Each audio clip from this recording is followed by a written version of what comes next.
नमस्कार, परभणी न्यूजमध्ये आपलं स्वागत करतो। मी दिलीप बनकर। पाहूया आजच्या ठळक घडामोडी। नमस्कार, परभणी न्यूजमध्ये स्वागत करतो। आज आपण जिल्हाधिकारी कार्यालय समोर या ठिकाणी उमेदवारांचा अर्ज दाखल करण्याची या ठिकाणी 20 तारीख आहे आणि उद्या शेवटचा दिवस असून जिल्हा परिषद आणि पंचायत समितीचे या ठिकाणी इच्छुक उमेदवार या ठिकाणी आपला उमेदवारी अर्ज दाखल करत आहेत। लोहगाव सर्कलमधून राष्ट्रवादी काँग्रेस पार्टी अजितदादा पवार गटाचे मंचकराव वाघ हे आपला उमेदवारी अर्ज दाखल करत आहेत। आपण त्यांच्याशी जाणून घेणार आहोत की आपण या ठिकाणी उमेदवारी अर्ज दाखल करत आहात, काय सांगाल माध्यमाशी? लोहगाव जिल्हा परिषद सर्कलमधून जिल्हा परिषद लढवत आहोत। राष्ट्रवादी काँग्रेस पक्षाकडून आम्ही जिल्हा परिषद सर, आपण जे आपल्या लोहगाव सर्कलमध्ये शेतकऱ्यांच्या समस्या आहेत, नेमका काय अजेंडा आहे आपला? लोहगाव सर्कलमध्ये ज्या काही शेतकऱ्याच्या समस्या असतील, शेतरस्त्याच्या समस्या असतील, काही गावातील समस्या असतील, गाव रस्त्याच्या काही समस्या असतील, या समस्या सगळ्या सोडवण्यासाठी आम्ही जिल्हा परिषद लढत आहोत। राष्ट्रवादी काँग्रेस पक्षाकडून आम्ही जिल्हा परिषद लढत आहोत।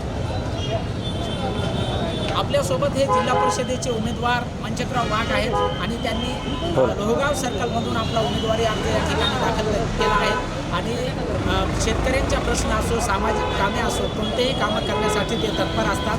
आपल्यासोबत दुसरे उमेदवार आहेत, काय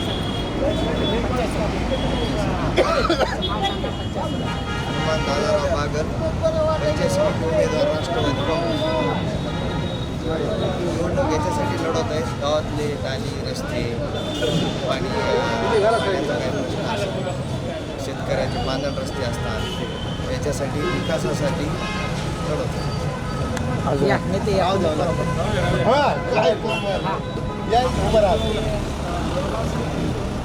वाघ आणि पंचायत समितीचे जे उमेदवार आहेत ते इथं उमेदवारी अर्ज दाखल करत आहेत, काय सांगाल?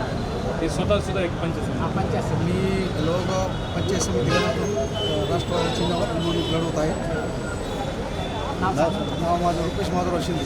हां, काय नेमकं आपण ही जी निवडणूक आहे, फार मोठं आव्हान आहे आपल्यासमोर आणि आपण ही निवडणूक सामोरे जात असताना जनतेचे प्रश्न कशा पद्धतीने मांडले जातात? आम्ही सर्वसाधारण शेतकरी कुटुंबातून आहोत आणि आमच्या जे समोर आता उमेदवार उभे आहेत ते प्रस्थापित उमेदवार आहेत।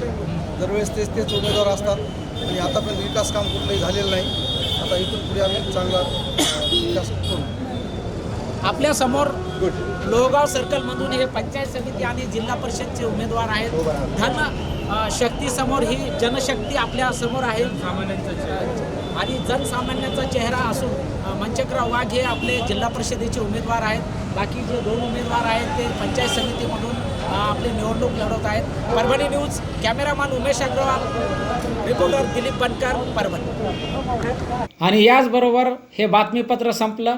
पुन्हा भेटूया पुढील बातमीपत्रात। शहरातील ताज्या घडामोडी जाणून घेण्यासाठी पाहत रहा परभणी न्यूज।